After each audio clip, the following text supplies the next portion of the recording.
Salam teman-teman seiman di dalam Yesus Kristus Tuhan kita dan saudara muslimku semua.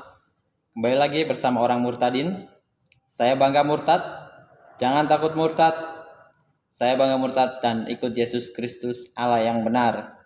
Seperti tertulis di dalam 1 Yohanes 5 ayat 20.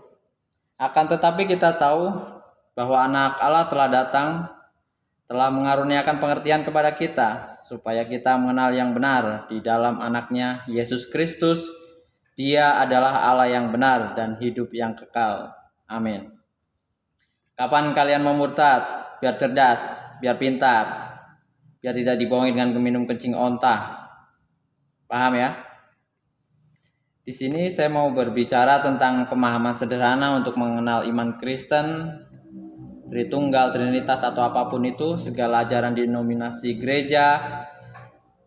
Jujur saya belum pernah sekolah teologi, jadi maaf dengan cara saya berbicara belum bisa jadi yang baik untuk didengar lah. Cara bicara saya tidak enak karena saya hanya orang biasa dan yang saya pelajari hanya Alkitab dan mendengarkan para hamba Tuhan ataupun para pendeta dan apologet Kristen dari terutama dari para pengajar seperti pengajaran pendeta Joshua Teu dan Pak Esra Soru dan lainnya lah Setelah yang saya dalami baca Alkitab dan saya dengarkan, saya membuat kesimpulan bahwa iman Kristen adalah yang pertama Yesus Kristus Tuhan Juru Selamat kita. Itu yang pertama. Dua, Tuhan Allah kita, Tuhan itu Esa. Hanya ada satu Allah saja. Itu yang saya pahami. Lalu bagaimana dengan Allah Tritunggal, bagaimana dengan Trinitas dan aliran denominasi gereja, apalah itu dengan yang lainnya ya. Bagi saya itu hanya pemahaman para teolog dan mungkin kemungkinan ya bapak-bapak gereja ya. Soalnya saya nggak begitu mendalami ajaran bapak-bapak gereja. Karena menurut saya itu tidak tertulis bahwa tertulis Allah Tritunggal, Trinitas secara eksplisit, itu tidak tertulis di dalam Alkitab. Jadi ketika kita membaca Alkitab, kok seolah-olah kodrat atau pribadi yang berbeda, ada Allah Bapa, anak Allah, Putra dan Roh Kudus. Mungkin bagaimana kita menyikapi tentang pemahaman tersebut dengan tertulis ayat-ayat seperti itu. Kalau bagi saya pribadi ya, itu Alkitab itu sungguh luar biasa bagi saya. Para penulis Alkitab, khususnya di dalam Perjanjian Baru, banyak memakai kata Allah, Bapa, Anak Allah, Putra dan Roh Kudus. Menyikapinya itu dengan bantuan Roh Kudus mungkin kita dengan sederhana kita akan bisa memahami dengan baik. Mungkin kalaupun pemahaman saya salah, mohon untuk dikoreksi dan untuk dibenarkan lah untuk para yang sudah berpengalaman tentang memahami kekristenan Alkitab. Saya orangnya terbuka kok. Boleh untuk dikritik, boleh untuk boleh untuk diajari karena saya orang yang masih belajar. Mengapa para imam, para rasul kita itu menulis dengan seperti itu? Menurut saya penulis Alkitab menekankan eksistensi Allah, Maha Hadir, Maha Kuasa, Maha Kasih. Itulah yang saya pahami di dalam Alkitab. Kata Allah adalah hakikat Sang Pencipta. Jelas menurut saya itu adalah hakikat. Lalu Bapak mungkin dijelaskan di dalam 1 Korintus 8 ayat 6. Namun bagi kita hanya ada satu Allah saja, yaitu Bapa, yang daripadanya berasal dari segala sesuatu, yang untuk Dia kita hidup. Bapa, dari Dialah segala sesuatu yang ada di dunia ini. Kata Bapa di Korintus menekankan segala kekuasaan yang maha kuasa. Lalu bagaimana dengan anak Allah? Kalau Bapa menekankan bahwa Allah itu maha kuasa, seperti itu kan? Segala sesuatu oleh Dia, berasal dari Dia, untuk Dia. Itulah penekanan kemahakuasaannya Bapa.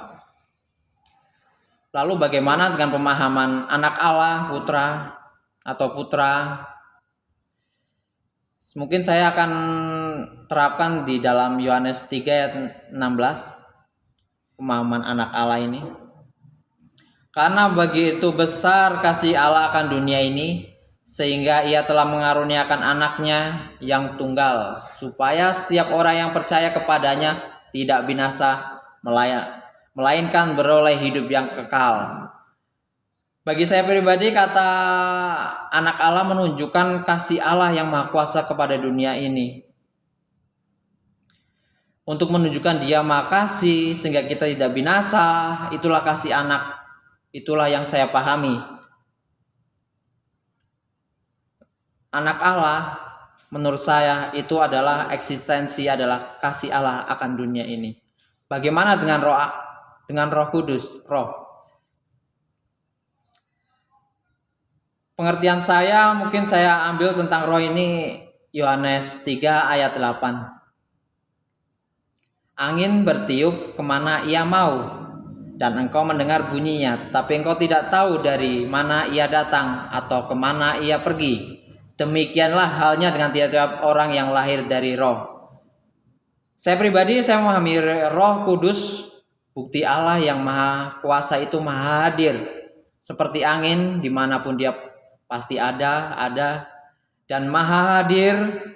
Jadi para penulis Alkitab itu sungguh luar biasa menekankan eksistensi Allah itu maha hadir di dalam Roh Kudus. Sungguh luar biasa menurut saya penggambaran Allah kita yang tertulis di dalam Alkitab yang dituliskan oleh para rasul. Saya bangga mengenal Alkitab, kitab suci. Beruntunglah mengenal kitab suci Alkitab. Yang mungkin ya tidak kayak yang Allah saja gitu. Kalau Allah saja itu jadi tidak ada gambarannya. Gambarannya ya mungkin ibaratnya kayak botol kecap udah gitu aja. Seumpama Allah saja seperti itu.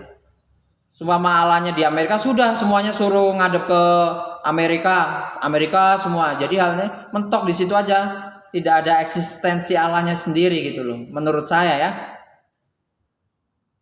Jadi kalau pemahaman secara pribadi saya, orang murtadin, orang yang belum belajar secara teologi atau apapun, saya memahami secara simple eksistensi Allah itu ya seperti itu. Anak Allah, Bapa, Putra, dan Roh Kudus itu memahaminya seperti itu.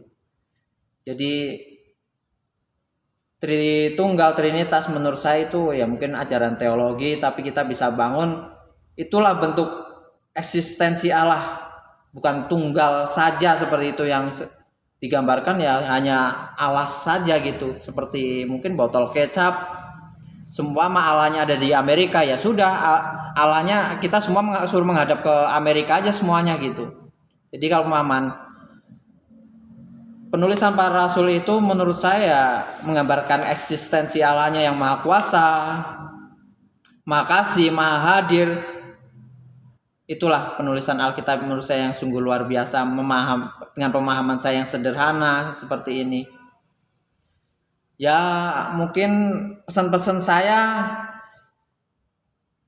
tolonglah mungkin para hamba Tuhan atau para guru agama teologi atau orang-orang pintar lah di dalam guru-guru Alkitab, tolonglah bersatu.